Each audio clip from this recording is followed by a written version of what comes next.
A day in my life as a makeup artist here sa Southern Leyte.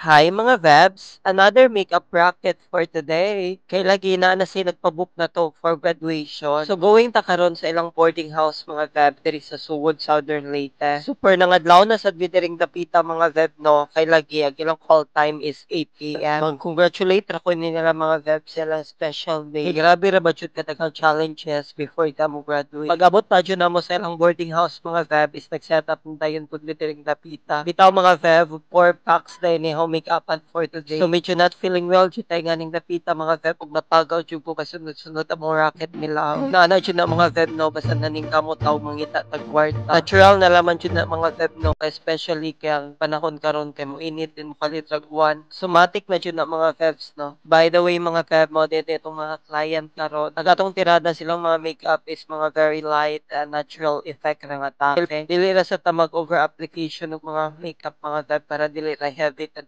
especially kay morning ang ilang event mga Veb para dili ra magkiki ang makeup. Very wrong jud atong tingog diri mga Veb no kay ara kalaki jud ta diring dapita. Pero what I choice kailangan gyapon ni nato i-upload ug i-edit ni atong vlog. To be honest daghan pang stock na video diri sa atong cellphone mga Veb nga wa pa nato na-upload. Kay lagi we are blessed nga sunod atong rocket. Happy ra pud ko mga Veb no nga ni-welcome jud ang atong June nga medyo fully booked sad ta. Pag wala jud ta na zerohan diring dapita mga Veb. Maka-happy ra jud ron nga year mga Veb no kay every buwan jud dili jud ta masirohan diring dapita. So isa ra jud rason diri mga Veb kay lagi na improvement sad ta. At the same time daghan ang nisalig nitong diring dapita mga Veb. Pasensyain na jud na ako tingog mga Veb no medyo mapagaw na jud ta diring dapita. Bitaw, thank you so much sa mong client diring dapita no nga always jud kasalig na mo nila. Makilig ra ba dya mga Veb? Kana bitong feeling na daghan mo tong mga makeup artist ka mas nindot pa mo makeup nimo pero ikaw ilang gipili og gisaligan. More dya remind ni mga Veb no nga never give up. Kay you know mga Veb, every day is a learning day. Ang importante is na mo isalig sa inyong kaugalingon nga ma-achieve ninyo na nga mga butang.